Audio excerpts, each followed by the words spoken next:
Hidup TV mempersembahkan Oase Rohani Katolik yang dibawakan oleh para imam Keuskupan Agung Jakarta. Selamat menyaksikan.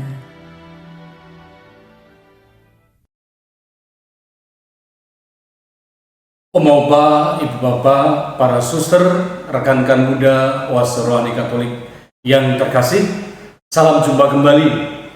Saya Romo Patrick Slamet Widodo, Imam Diosesan Keuskupan Agung Jakarta.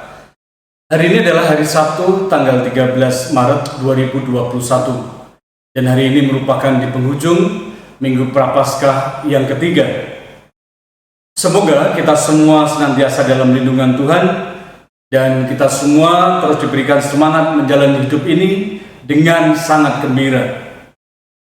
Om Opa, Ibu Bapak, para suster, dan rekan-rekan muda Oase Rohani yang terkasih, marilah kita hening sejenak, kita ingin berdoa, kita ingin mengucap rasa syukur yang boleh kita alami hari ini. Dalam nama Bapa dan Putra dan Roh Kudus, amin. Allah Bapa yang Maha Rahim, Engkau telah menunjukkan kepada kami jalan hidup yang benar, supaya kami tidak tersesat. Semoga selama masa tobat ini, kami sungguh-sungguh mengarahkan diri untuk selalu berada di jalan Putra-Mu, yaitu jalan keadilan, kejujuran, kedamaian, dan cinta kasih, demi Kristus Tuhan dan pengantara kami. Amin.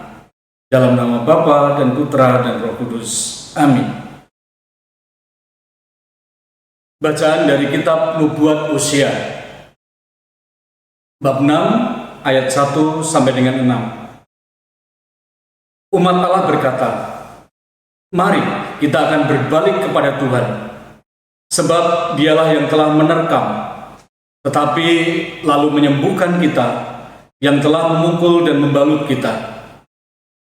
Ia akan menghidupkan kita sesudah 2 hari, pada hari yang ketiga, Ia akan membangkitkan kita, dan kita akan hidup di hadapannya." Marilah kita mengenal dan berusaha sungguh-sungguh mengenal Tuhan. Ia pasti muncul seperti fajar. Ia akan datang kepada kita seperti hujan pada akhir musim yang mengakhiri bumi. Dan Tuhan berfirman, "Apakah yang akan kulakukan kepadamu, hai Efraim? Apakah yang akan kulakukan kepadamu, hai Yehuda? Kasih setiamu seperti kabut pagi, dan seperti embun yang hilang pagi-pagi benar. Sebab itu aku telah meremukkan mereka dengan perantaraan nabi-nabi. Aku telah membunuh mereka dengan perkataan mulutku, dan hukumku keluar seperti terang.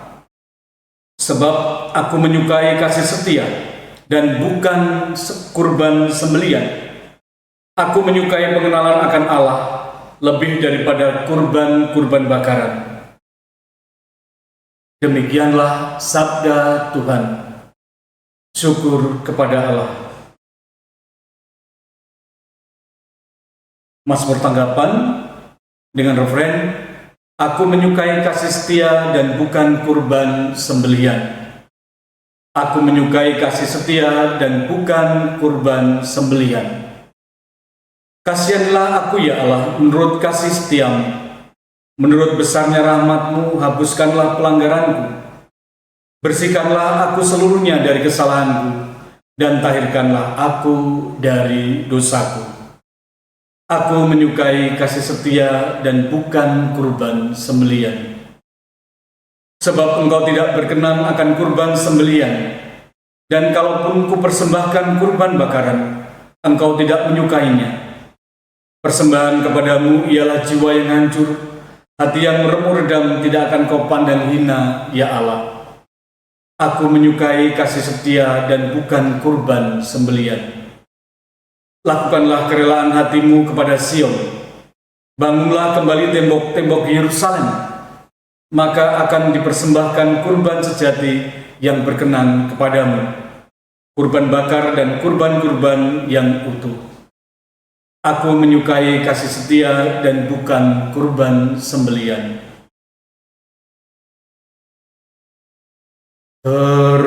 Terpujilah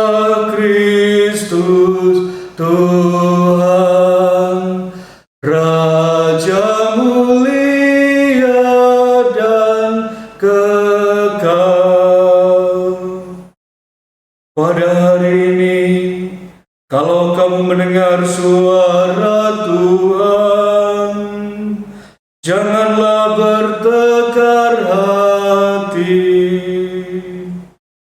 Terpujilah Kristus Tuhan, Raja mulia dan kekal.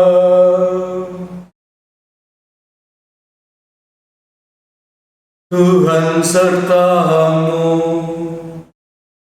dan sertamu juga. Inilah Injil Yesus Kristus menurut Lukas. Dimuliakanlah Tuhan.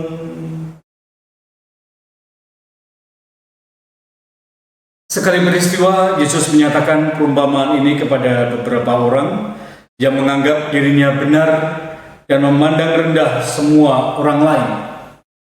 Ada dua orang pergi ke bait Allah untuk berdoa. Yang satu adalah orang Farisi dan yang lain pemungut cukai. Orang Farisi itu berdiri dan berdoa dalam hatinya begini, "Ya Allah, aku mengucap syukur kepadamu, karena aku tidak sama seperti semua orang lain. Aku bukan perampok, bukan orang lalim, bukan pezina, dan bukan juga seperti pemungut cukai ini. Aku berpuasa 2 kali seminggu. Aku memberikan 1/10 dari segala penghasilanku." Tetapi pemungut cukai itu berdiri jauh-jauh. Bahkan ia tidak berani menengadah ke langit, melainkan ia memukul diri dan berkata, "Ya Allah, kasihanilah aku orang berdosa ini." Aku berkata kepadamu, orang ini pulang ke rumahnya sebagai orang yang dibenarkan Allah, sedang orang lain itu tidak. Sebab barang siapa meninggikan diri akan direndahkan, dan barang siapa merendahkan diri akan ditinggikan. Demikianlah Injil Tuhan. Terpujilah Kristus.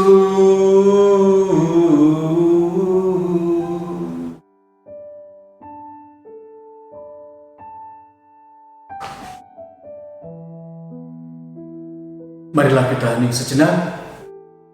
Kita ingin meresapkan sabda Tuhan hari ini ke dalam hati kita.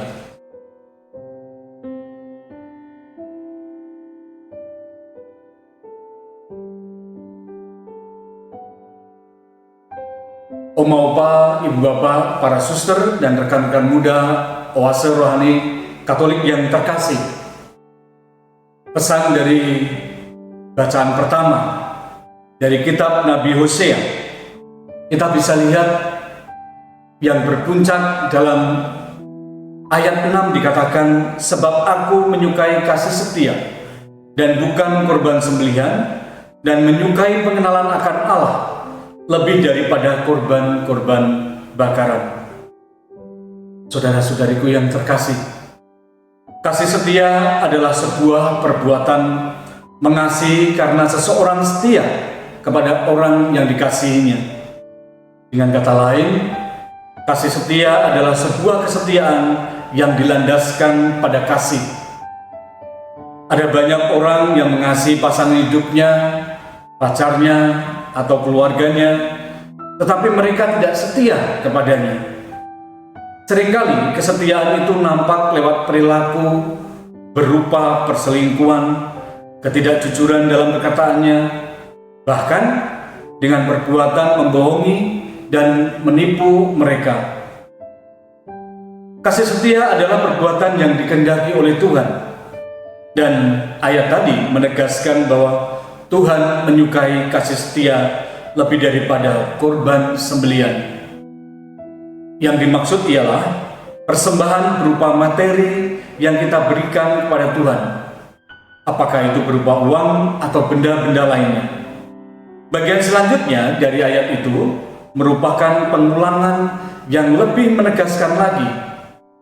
Tuhan mau agar kita memiliki pengenalan akan Dia lebih daripada korban-korban bakaran, berupa binatang yang dipersembahkan oleh umat Tuhan pada zaman dahulu. Kasih setia adalah salah satu sifat Tuhan yang tidak dapat berubah atau menjadi berubah. Kasih setianya kekal dari dahulu sampai selama-lamanya. Tuhan juga mengendaki agar umatnya, yaitu anak-anaknya, juga memiliki sifat yang demikian. Acap kali sifat ini disebut dengan karakter kesetiaan seseorang. Di mata Tuhan, kasih setia jauh lebih tinggi nilainya dibandingkan persembahan materi yang kita berikan kepada Tuhan. Di tengah dunia yang telah banyak kehilangan kasih setia ini, kita diajak untuk kembali kepada Tuhan dan mengenal apa yang Dia sukai. Mulailah dengan paradigma dan pola pikir yang baru, yaitu menyenangkan Tuhan bukan dengan persembahan materi semata, tetapi juga dengan hati yang penuh dengan kasih setia.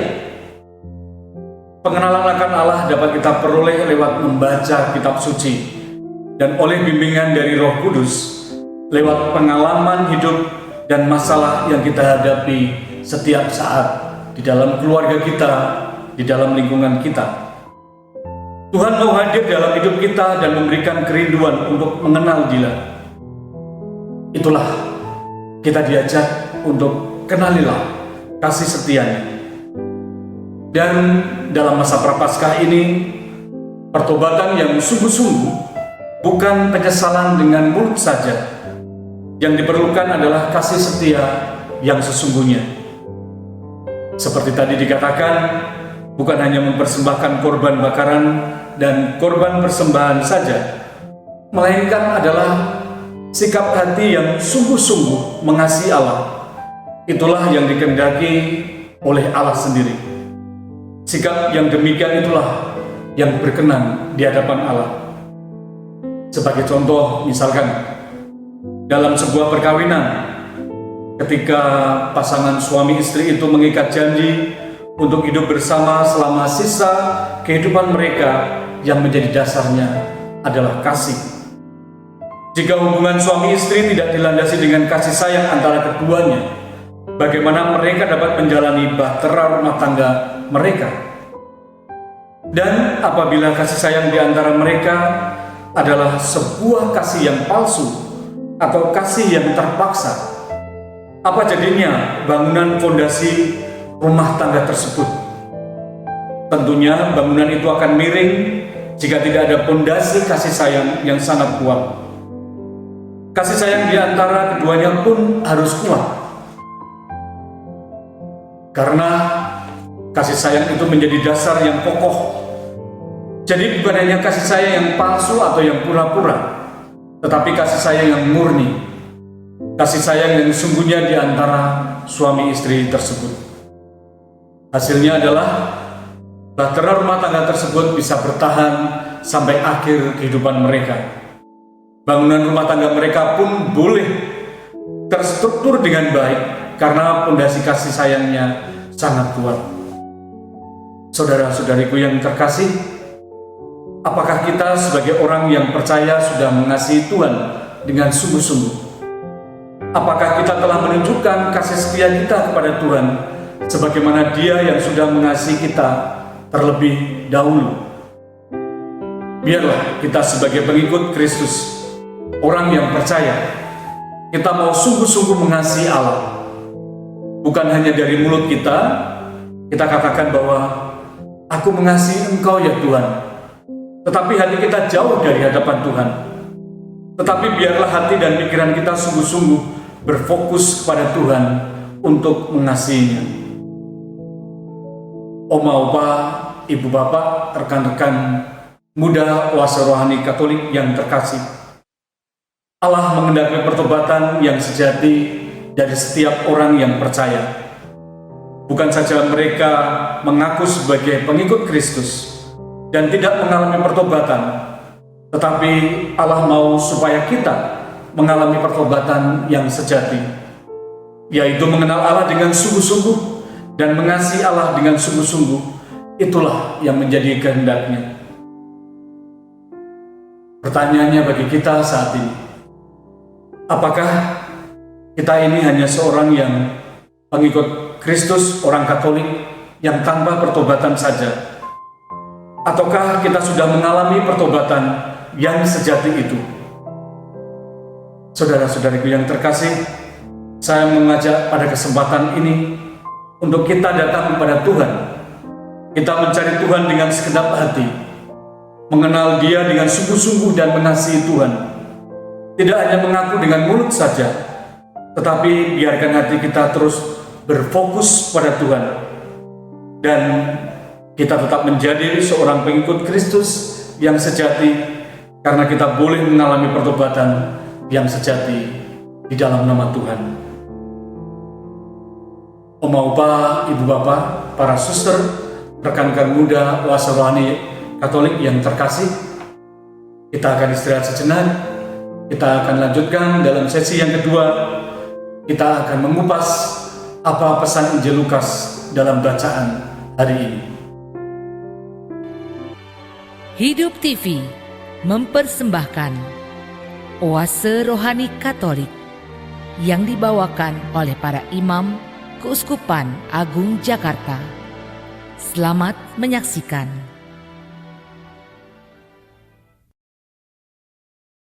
Oma Opa, Ibu Bapak, para suster, rekan-rekan muda Oase Rohani Katolik yang terkasih, mari kita lanjutkan permenungan hari ini.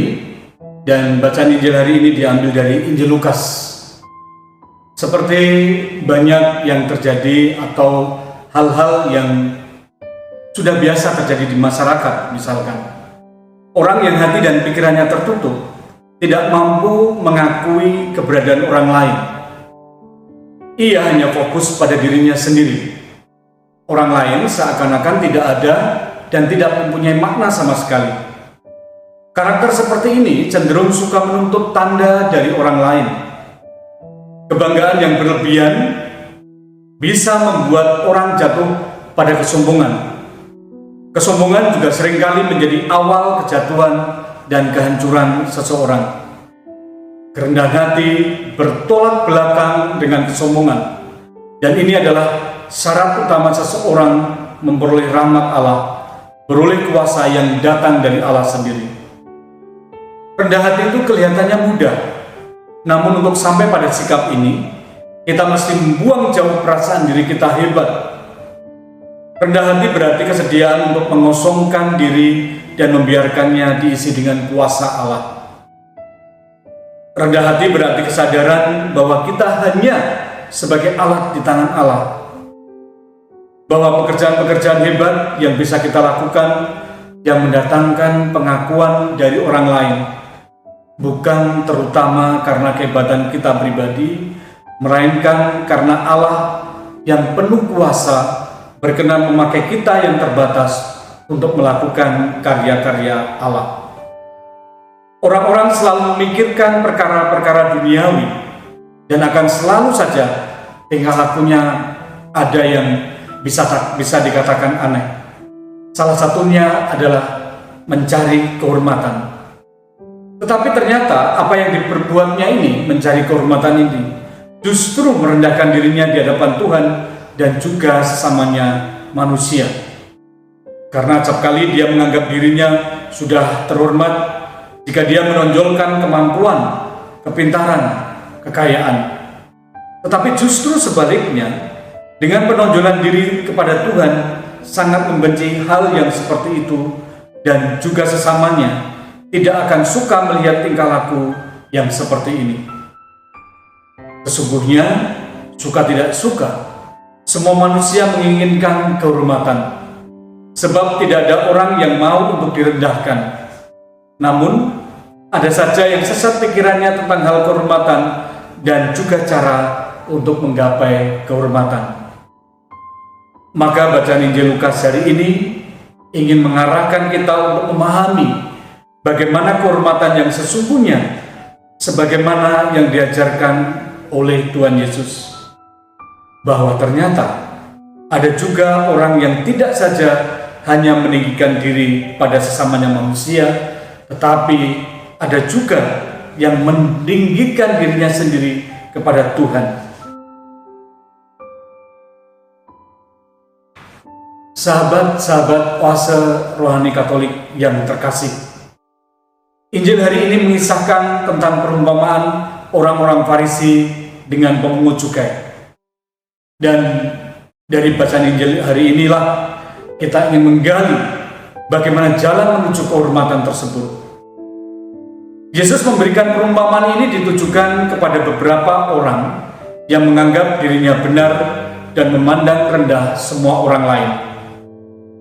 Mengapa Yesus mengambil contoh orang Farisi di dalam perumpamaannya untuk menjelaskan sikap orang yang suka memandang rendah orang lain? Kita coba untuk menggali latar belakang orang-orang Farisi supaya kita mendapatkan sedikit gambaran kenapa sampai orang-orang Farisi memiliki sikap dan perilaku yang dikatakan sebagai orang yang munafik, yang perbuatannya tidak sesuai dengan apa yang dikatakannya. Menurut beberapa literatur rohani yang membahas tentang orang atau kaum Farisi, dikatakan bahwa golongan Farisi semula berasal dari kelompok Hasidim yang dikenal sebagai kelompok yang menganggap diri mereka orang beragama yang saleh, di mana mereka memisahkan diri dari pergaulan orang biasa di dalam masyarakat.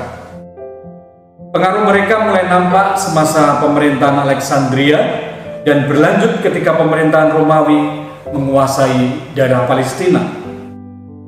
Golongan Farisi adalah pemimpin spiritual Yahudi dan mereka suka memperhatikan hal detail sebagai pengamat pelaksanaan hukum Taurat, sebab mereka berpikir bahwa Allah mencintai orang yang taat hukum dan menghukum yang tidak patuh. Pemikiran dasar orang Farisi berakar pada zaman Esra dan Nehemia yang membangun kembali bait Allah setelah masa pembuangan di Babilonia dan menetapkan peraturan tentang Sabat dan memberlakukan persembahan persepuluhan serta menetapkan ulang kedudukan hukum Taurat harus ditaati masyarakat Yahudi. Pembuangan di Babilonia diyakini akibat ketidaktaatan mematuhi hukum Taurat, sehingga orang Farisi menetapkan hukum tertulis dan hukum lisan dari tradisi lisan leluhur. Lantas orang Farisi membentuk sistem hukum yang diinterpretasikan dan ditafsirkan dari hukum Taurat dan harus dipatuhi. Mereka semua belajar pendidikan agama secara akademis melalui sekolah. Seperti juga Paulus juga belajar akademis tentang hukum Taurat. Dan demikianlah sekilas profil orang Farisi yang sebetulnya mereka sangat pandai mempelajari secara detail hukum Taurat, dan di antara mereka menjadi ahli Taurat dan imam-imam kepala. Sahabat-sahabat oase rohani Katolik yang terkasih, marilah kita kembali ke bacaan Injil hari ini. Bagaimana Tuhan Yesus membuat sebuah perumpamaan tentang orang Farisi dan pemungut cukai, supaya melalui perilaku kedua orang itu kita boleh mengenal jalan menuju kehormatan yang sesungguhnya. Dalam permulaan perumpamaan itu, Tuhan Yesus mengatakan ada dua orang pergi ke bait Allah untuk berdoa. Arti dari perkataan itu bahwa sebenarnya kedua orang itu ingin mendapatkan kehormatan, sebab mereka sama-sama ingin mencari jalan untuk dekat dengan Tuhan. Itulah sebabnya mereka datang untuk berdoa ke bait Allah, dan sama-sama mereka ingin supaya Tuhan menerima doa mereka. Tetapi cara dan isi doa mereka berbeda. Orang Farisi itu berdoa, "Ya Allah, aku mengucap syukur kepadamu, karena aku tidak sama seperti semua orang lain. Aku bukan perampok, aku bukan orang lalim, bukan pezinah, bukan juga seperti pemungut cukai ini. Aku berpuasa 2 kali seminggu. Aku memberikan 1/10 dari segala penghasilanku." Kita bisa lihat dari doa ini, jika pada permulaan doanya orang-orang Farisi memuji Tuhan, tetapi selanjutnya mereka memuji diri mereka sendiri. Yang ada adalah aku aku, dan aku. Seandainya dia memuji Tuhan, tidak akan mungkin dirinya meninggikan diri dan merasa benar dari orang lain, dan juga apa yang telah diperbuatnya untuk melakukan perintah Tuhan tanpa dia sebut pun. Sebenarnya Tuhan juga sudah tahu. Berbeda dengan orang Farisi, pemungut cukai ini justru berdiri sangat jauh dalam berdoa dan tidak berani menengadah ke langit. Dan dalam doanya sambil memukul diri dia berkata, "Ya Allah, kasihanilah aku orang berdosa ini." Kita dapat melihat bagaimana dia sangat perhatian atas dosanya kepada Tuhan, sehingga membawanya kepada Tuhan supaya dirinya diampuni. Hal seperti inilah yang diinginkan oleh Tuhan, yaitu pengenalan akan dosa. Sebab tidak seorang pun yang layak di hadapan Tuhan tanpa mengenal dosanya dan yang mau mengaku di hadapan Tuhan. Itulah sebabnya Tuhan Yesus mengatakan tentang perumpamaannya itu. Orang ini pulang ke rumahnya sebagai orang yang dibenarkan Allah, dan orang lain itu tidak. Orang Farisi itu datang ke hadapan Tuhan tetapi dengan pembenaran diri, tetapi pemungut cukai itu datang ke hadapan Tuhan dengan pembenaran oleh Tuhan. Maka dari itu, jelaslah siapa yang mendapat kehormatan tertinggi dari Tuhan, seperti yang dikatakan oleh Tuhan Yesus. Sebab barang siapa meninggikan diri, ia akan direndahkan, dan barang siapa merendahkan diri, ia akan ditinggikan. Kehormatan yang tertinggi adalah merendahkan diri di hadapan Tuhan dan sesama.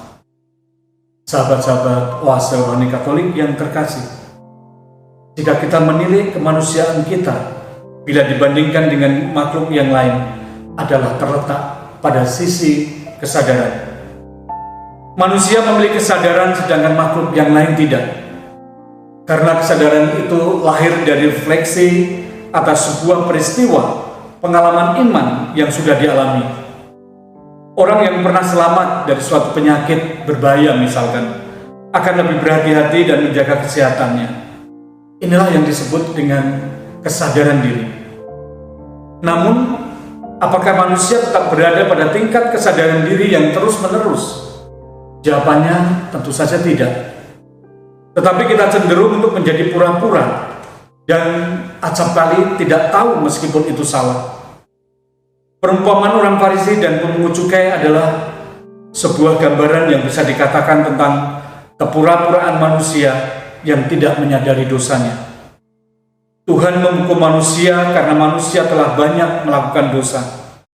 Kesadaran manusia memungkinkannya untuk menempatkan diri lebih rendah dari Tuhan. Tetapi sebaliknya, kesombongan membuatnya sama dengan Tuhan. Dosa kesombongan inilah yang membuat manusia dihukum oleh Tuhan. Dan pertobatan menjadi jalan untuk mempertemukan kembali manusia dengan Allah. Yesus dalam Injil hari ini berbicara juga tentang kewaspadaan terhadap kepura-puraan kemunafikan. Sikap inilah yang membuat manusia tidak menjadi dirinya sendiri. Acap kali manusia dikendalikan oleh kecenderungan-kecenderungan yang menjerumuskan diri kepada kehancuran. Kepura-puraan membuat manusia menyembunyikan sesuatu. Dia tidak tampil apa adanya. Lantas Yesus mengingatkan pada kita agar jangan sampai sikap itu menguasai diri kita. Ragi kesombongan, ragi kepura-puraan akan menjerumuskan kita kepada sebuah kehancuran. Banyak orang merefleksikan bahwa situasi pandemi COVID-19 ini sebagai bentuk hukuman Tuhan atas kesombongan manusia. Pilihan terbaik saat ini adalah kembali kepada Tuhan. Jangan pernah merasa bahwa kita mampu lalu melawan kehendak dan kebaikan Tuhan. Waspada terhadap kepura-puraan dan kesombongan diri kita. Juga sebaliknya, kalau kita membandingkan diri kita lebih baik dari orang lain, berarti kita menolak keunikan diri kita sebagai anugerah Allah, tidak sebagaimana Allah melihat diri kita. Ini juga tidak rendah hati. Kerendahan hati sama sekali bukanlah merendahkan derajat orang lain. Dalam kitab Sirah dikatakan, "Anakku, hendaklah engkau berbangga tapi dengan rendah hati. Hargailah dirimu sesuai dengan nilaimu sendiri." Kerendahan hati kita ini sebenarnya menggantungkan diri pada Allah dan sebagai orang yang tertebus, terpilih, berharga, imamat yang sangat terajani. Tidaklah tempatnya, entah baik entah tidak, kita memperbandingkan dengan yang lain. Itu bukanlah kerendahan hati. Dan bagaimana dengan masa puasa dan pantang kita kali ini? Baiklah kita memfokuskan diri, khususnya nanti di Pekan Suci, sengsara dan wafat Yesus. Renungan kita pada Yesus yang tersalib, jangan sampai membuat diri kita benci diri, karena kita merasa bersalah besar atas sengsara dan wafatnya disebabkan oleh dosa-dosa kita. Renungan kita diajak berfokus pada Yesus yang tersalib. Biarlah mengisi hati kita dengan rasa syukur, karena kita begitu dicintainya dan dianggap begitu layak dan pantas berharga di hadapan Tuhan. Bacaan Injil dari Injil Lukas hari ini mengajak kita untuk rendah hati, tidak melihat orang lain lebih rendah daripada kita. Kita melihat bagaimana diri kita, bagaimana kita berrelasi dengan Tuhan, dan bagaimana kita berrelasi dengan sesama. Tuhan memberkati. Amin. Mari kita tutup untuk Oase Rohani Katolik hari ini. Dalam nama Bapa dan Putra dan Roh Kudus. Amin. Allah Bapa yang Maha Kuasa, kami percaya bahwa sabda-Mu telah menjadi manusia untuk menerangi kami. Semoga dengan cahaya baru-Mu semakin memperdalam iman kami akan cinta kasih-Mu. Kami mohon, semoga iman itu kami nyatakan juga dalam tingkah laku kami, demi Kristus Tuhan dan pengantara kami. Amin. Mari kita mohon berkat dari Tuhan. Tuhan sertamu dan sertamu juga. Semoga kita semua senantiasa dilindungi, dibimbing dan diberkati oleh Allah yang Maha Kuasa, dalam nama Bapa dan Putra dan Roh Kudus. Amin. Demikianlah Oase Rohani Katolik yang dibawakan oleh para imam Keuskupan Agung Jakarta. Tuhan memberkati.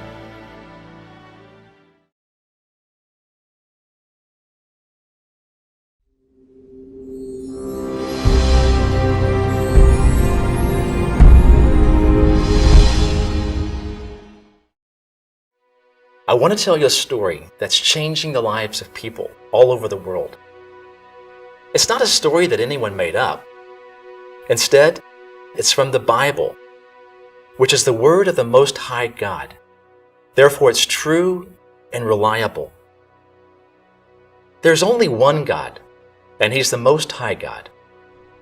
The Most High God is more powerful than any person, spirit, religious teacher, government, or God that people worship.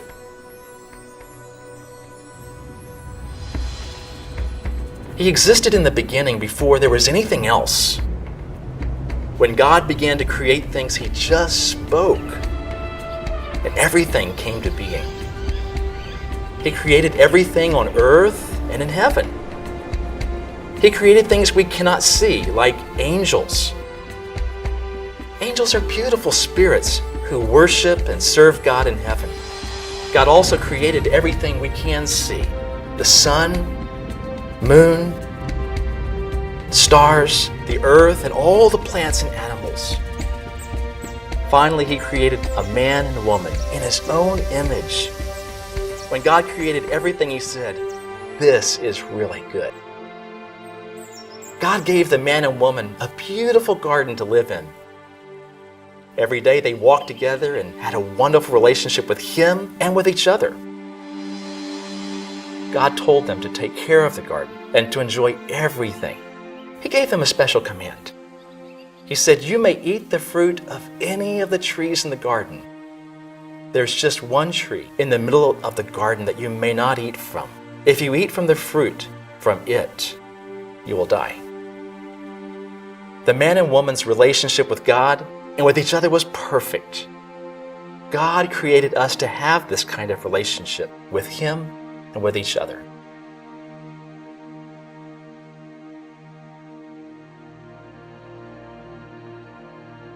The man and the woman had a wonderful relationship with God and each other. However, do you remember the angels God created? One of the angels became very proud. He wanted to be like God and to have the other angels worship him instead of God. But there's only one God to be worshipped. Therefore, God cast the disobedient angel out of heaven. We call that angel the devil. God also cast out of heaven all of the other angels who followed him. They're demons or evil spirits. One day the devil tempted the woman to eat the fruit from the one tree that was forbidden. He asked her, "Did God really say you couldn't eat from any tree in the garden?" The woman said, "No, we may eat from any tree except for the one in the middle of the garden. If we eat from it or touch it, we will die." But the devil told her, "You won't die, but will instead become like God." The woman listened to the devil and ate the fruit. Then she gave it to her husband, and he ate.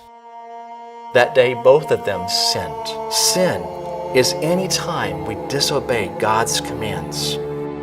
God is righteous and holy. He must punish us when we disobey Him. God cast the man and the woman out of the garden, and their relationship with God was broken forever. Like that man and the woman, all of us have sinned. Our relationship with God is broken, and the result of sin is eternal punishment in hell when we die. We cannot live forever with God as we were designed. What can be done? Over time, the number of people on earth increased. Even though each of them sinned, God still loved them very much and wanted them to have a relationship with Him. God gave 10 commandments to the people through one of His servants. Remember, God's perfect and holy, so we must be perfect and holy to live with Him.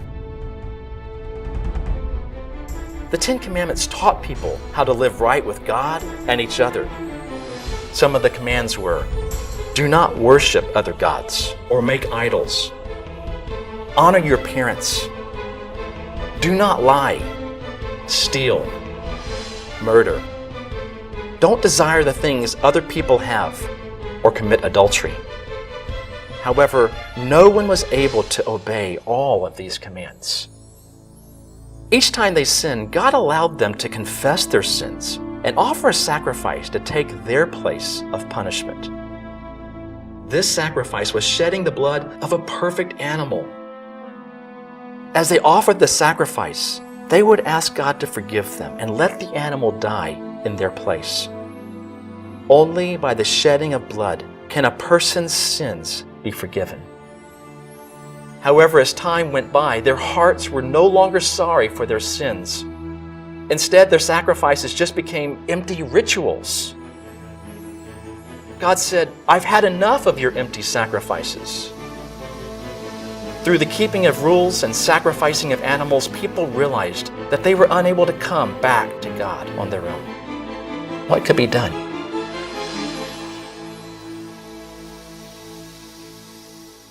God still loved the people of the world very much. Therefore, at just the right time, God sent Jesus to show people how to mend their relationship with Himself. Who is Jesus?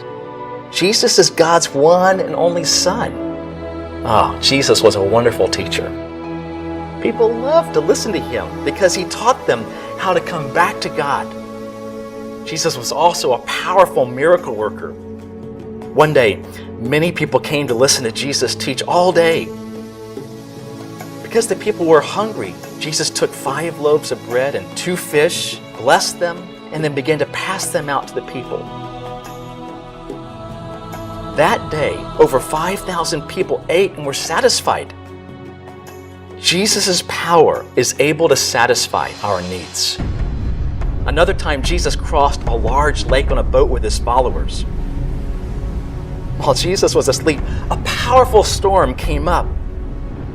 Jesus' followers woke Jesus up and said, "Master, we're about to die." Jesus stood up and spoke to the wind and waves, "Quiet, be still." Immediately, the wind and rain stopped. Jesus' power is greater than the natural world. When Jesus arrived at the other side, he met a violent man living among the graves. He was filled with many demons and was very dangerous. When Jesus saw that man, he loved even him. He spoke to the demons and said, "Leave." Immediately they left him, and the man was in his right mind. Jesus' power is greater than all the evil spirits. On another day, a close friend of Jesus became sick and died. Several days later, Jesus arrived at his friend's tomb. When he saw where his friend was buried, Jesus began to cry. Jesus went to the front of the tomb and said, "Friend, come out." His friend walked out of the tomb alive. Jesus' power is even greater than death. Jesus did all these things because he loves us and wants us all to come back to God. Jesus was God's Son and wonderful teacher and a powerful miracle worker.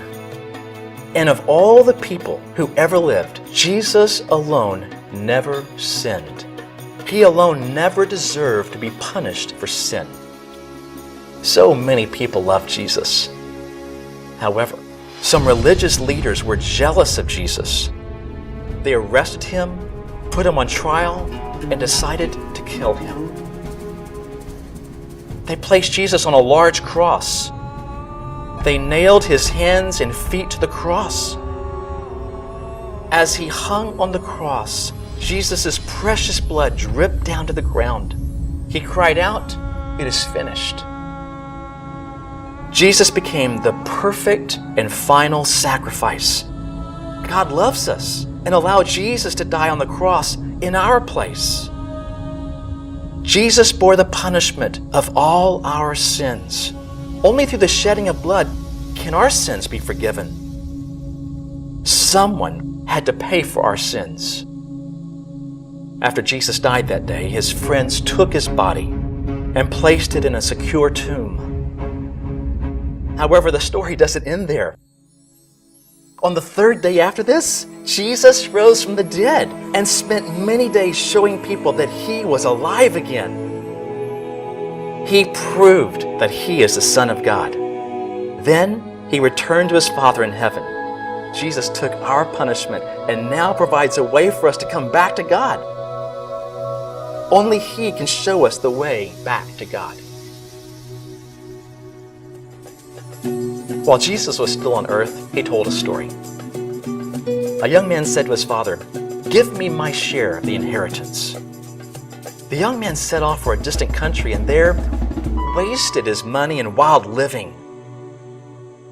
After he spent everything, he hired himself out to do the lowest job, feeding pigs.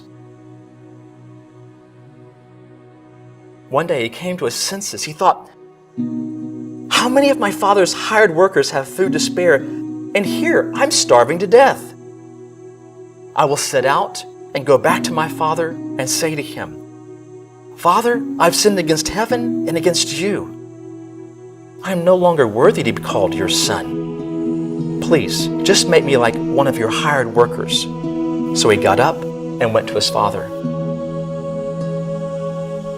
But while he was still a long way off, his father saw him and was filled with compassion for him. He ran to his son, threw his arms around him, and kissed him. The son said to him, 'Father, I've sinned against heaven and against you. I'm no longer worthy to be called your son.'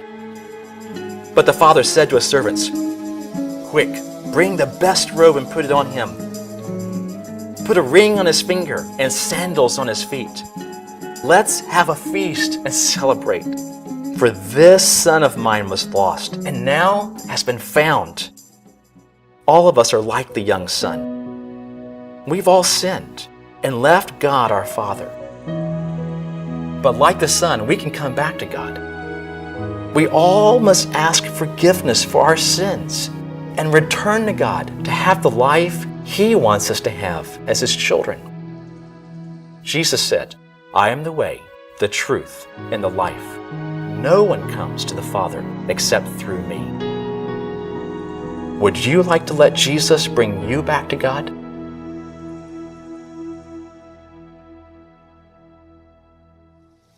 Only Jesus can bring us back to God. To go back to God, you must admit to God that you have sinned against Him. You must believe that Jesus died in your place to take your punishment and ask God to forgive you. You must put your trust in Jesus only to bring you back and give you eternal life as God's child. From that point on, you must obey Jesus as your new master. The Bible says, For God so loved the people of the world that He gave His one and only Son, that whoever believes in Him shall not perish, but have eternal life. You may go to God as the young man did when he returned to his father, saying something like this, God, I know you love me. I've sinned against you, and I'm sorry. I believe and trust in Jesus as the perfect sacrifice to take my punishment. God, please forgive me. I agree to joyfully obey Jesus as my master from this moment on. Thank you for my new and eternal life as your child. Why don't you call out to Him right now?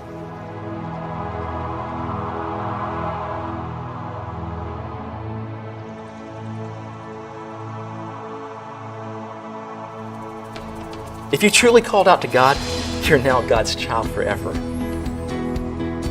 God wants you to let others know that you're His child.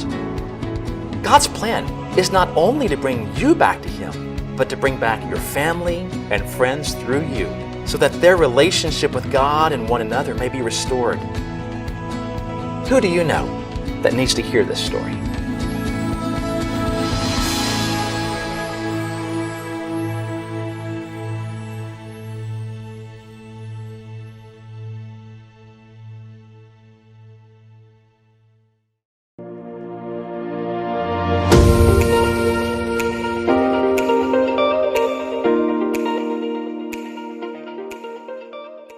Saudari-saudaraku, umat Katolik Keuskupan Agung Jakarta yang terkasih. Kita semua tahu dan mengalami bahwa kita, masyarakat kita, bangsa kita, bahkan seluruh dunia sedang berada dalam keadaan prihatin, bahkan cemas, karena tersebarnya wabah virus corona COVID-19 dengan segala akibatnya di dalam berbagai bidang kehidupan. Meskipun demikian, saya mengajak saudari-saudara sekalian untuk tidak panik, untuk tidak cemas berlebihan, seperti anjuran para pemimpin bangsa kita. Kita berharap dan yakin semuanya akan menjadi baik kembali. Kita berterima kasih kepada para pemimpin bangsa kita yang pasti akan terus berusaha sekuat tenaga untuk menghentikan tersebarnya virus corona ini dan mengatasi akibat-akibatnya. Kita berterima kasih kepada para tenaga kesehatan yang dengan tulus mengambil risiko membantu para penderita untuk penyembuhan mereka. Kita berterima kasih kepada para profesional dalam berbagai bidang ilmu yang terus berusaha mengatasi masalah yang ditimbulkan oleh virus corona ini. Bagi kita, ini semua adalah tantangan kemanusiaan dan sekaligus tantangan iman. Kita doakan saudari-saudara kita yang menjadi korban dari virus ini. Semoga yang meninggal diterima dalam kemuliaan abadi, yang sakit disembuhkan. Mari kita doakan pula para pemimpin bangsa, tenaga kesehatan, dan semua yang dalam satu dan lain cara terlibat dalam memulihkan keadaan. Semoga Tuhan menganugerahkan kepada mereka semua yang perlu untuk menjalankan tanggung jawab mereka. Semoga keadaan ini mendorong kita semua untuk semakin dan terus bertumbuh dalam iman, persaudaraan, dan bela rasa. Keuskupan Agung Jakarta akan segera memberikan pedoman praktis, khususnya di dalam rangka peribadatan. Semoga Allah yang Maha Kasih menjaga dan melindungi kita semua.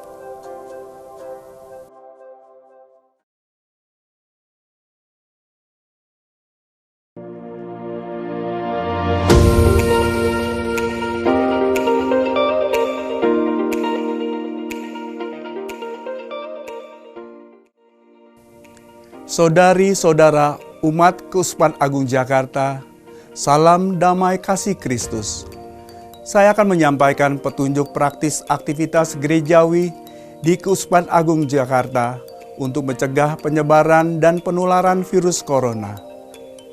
Pertama, sebelum perayaan Ekaristi. 1. Jendela dan pintu gereja dibiarkan terbuka. 2. Bersihkanlah kursi dan tempat berlutut, meja altar, mik, buku dengan desinfektan. 3. Bagi umat yang berdemam tinggi dan sakit pernafasan, batuk, pilek, sakit tenggorokan, serta mereka yang merasa dapat menularkan, tetap berada di rumah dan memeriksakan diri ke dokter. 4. Sediakan dan minta umat untuk membersihkan tangan dengan hand sanitizer dan pemeriksaan suhu tubuh sebelum masuk gereja.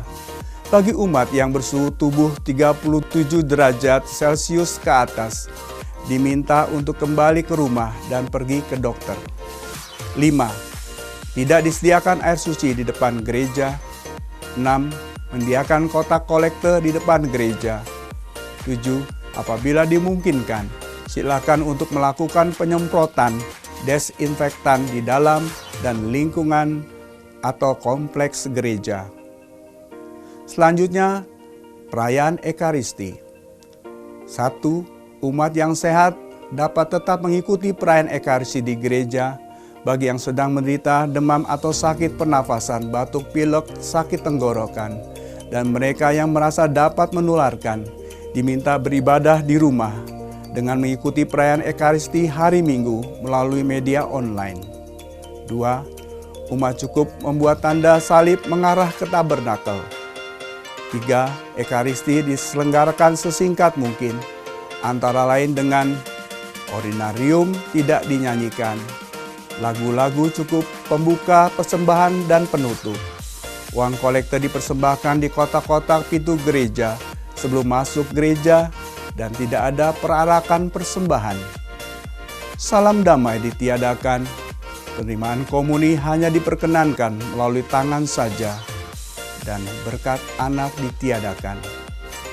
Selanjutnya aktivitas pastoral. Pertama, rapat-rapat sebaiknya via online atau ditunda. Kedua, pertemuan-pertemuan di GKP atau kompleks gereja ditunda. Ketiga, paroki menyediakan bantuan sembako dan multivitamin untuk umat prasejahtera. Keempat, saat ini juga menjadi kesempatan yang baik bagi umat Keuskupan Agung Jakarta untuk berbela rasa kepada tetangga yang membutuhkan dengan memperhatikan kesehatan diri. Selanjutnya, sakramen pengampunan dosa.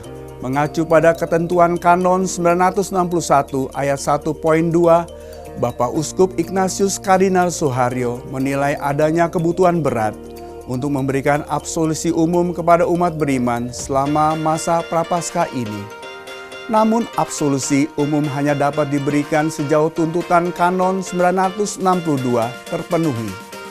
Ada penyelesaian atas semua dosa, sehingga masing-masing berdisposisi layak dan berniat untuk mengakukan dosa-dosa berat satu persatu pada saatnya yang tepat setelahnya. Karena itu sebelum absolusi umum diberikan, hendaknya para peniten dipersiapkan secara sungguh-sungguh melalui ibadat tobat bersama. Absolusi umum ini hendaknya tetap memberi ruang bagi umat beriman yang ingin mengaku dosa secara pribadi. Selanjutnya ada catatan khusus. Pertama, petunjuk praktis ini akan selalu disesuaikan dengan situasi dan kondisi terbaru. Yang kedua, silakan Dewan Paroki Harian menyesuaikan petunjuk ini dengan kondisi dan situasi tempat atau paroki masing-masing. Saudara-saudari terkasih, marilah hidup sehat dan bersih. Kita berdoa agar wabah corona cepat berlalu. Tuhan memberkati.